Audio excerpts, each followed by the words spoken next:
Hey y'all. So I wanted to talk about a few things. The Beach Creek Road itself is not a road that you would travel to get to from one place to another. You would have no reason to be down there unless you live there or you were visiting someone. Okay, because it's kind of off the beaten track. Now, this is the Wells property from Beach Creek Road. There is the creek down below, and up top of the hill is the house. And this side of the property on Beach Creek is extremely sharp, straight up, and it's very unlikely that someone would use this point of entrance to try to abduct Summer. And if someone was parked down by the shed, it would be very visible to anyone traveling along Beach Creek. Now, it makes sense after having been there why Dawn rode to the shed first, because you actually have a better visual of that whole entire half of the property that you cannot see from up top. So, as you're turning into Ben Hill Road, and you drive up past the Wells property, you really don't notice a couple things that I'm going to point out in a minute.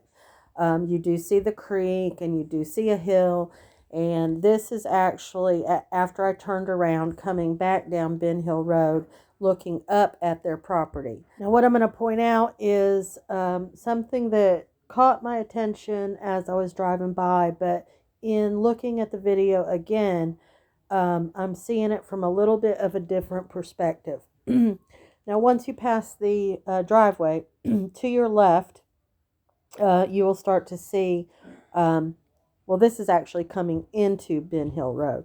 You'll see this hill here to the right. It's steep, but it's not so steep that someone couldn't walk it.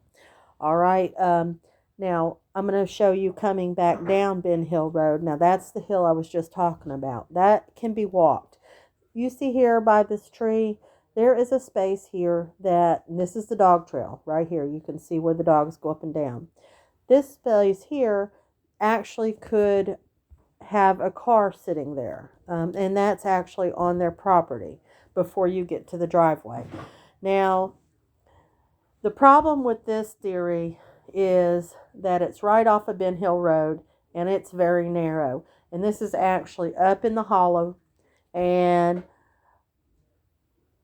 if it happened as quick as Candace said, and she had just come home and they did that little routine, planted the flowers, went in the house, Summer was gone. Okay, well, I would think that the person would already be there in order for it to have happened as quickly as it did. So that means that she would have to have seen a vehicle there, in my opinion. And if not her, other people that live in that area, I would think would be able to see a vehicle sitting there. Maybe even from Beach Creek Road. I'm going to have to go back and check it out. Now, having said that, the area that they live in, Beach Creek and Ben Hill, in my opinion, that it's highly unlikely that if Summer was abducted, that it was an abduction from a stranger. It's impossible, in my opinion. Now, could somebody that knew the family and has been to the property numerous times know about this little pull-in spot and the trail that could possibly take you up to the back door? Yeah, that's possible. And they have had numerous sexual offenders, not only to their property, but actually staying there.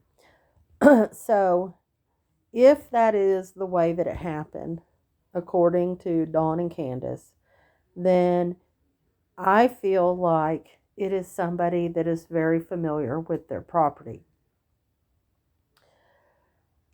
it is impossible for a stranger just to randomly drive down that road and say, hey, let me turn in here and I'm going to climb this hill and go in this door and kidnap this child and get away. No, that's not going to happen. Beech Creek itself, if they had taken a left from the house, they would have had to go a very, very long distance to get back to any kind of main road. If they had went right, then you come to a stop sign right there at Solomon Chapel. You have to go right or left, and not being from the area, you wouldn't know which way to go, because I was second guessing myself just going to Warriors Park. And I have to say that it was quite a long distance to get back to a main road. So either somebody that knew them had this planned. I think it has to be planned. It's not random. It's something that has been planned. I just don't see, unless there was an accident or something like that, there was no abduction. So that's where I leave it on that subject. Now, I did want to tell you about this hippie house if you're interested. It's not like a tobacco shop. It's not like a vape store at all. It is probably 99% drug paraphernalia. They sell Delta 8, Delta 9. They sell other products I'm not familiar with, but it's along the THC line. They do make their own bud that's not technically THC. They have a wide variety of different kinds of pipes that does not appear to be marijuana pipes. They have bongs. They have all kinds of tools and different things like that. The girl there said, and I told y'all this, that she said they get a lot of sketchy people in there, and it seems to me that their privacy is very important to them. That's why she was saying with the people that showed up with cameras could get themselves into a lot of trouble if they filmed the wrong people. So I just felt that it was important to let you know what kind of store it was, that it's not a tobacco, it's not a vape store, that it actually is a store surrounding the drug world, I guess you could say. Y'all have a good night, and I'll talk to you soon.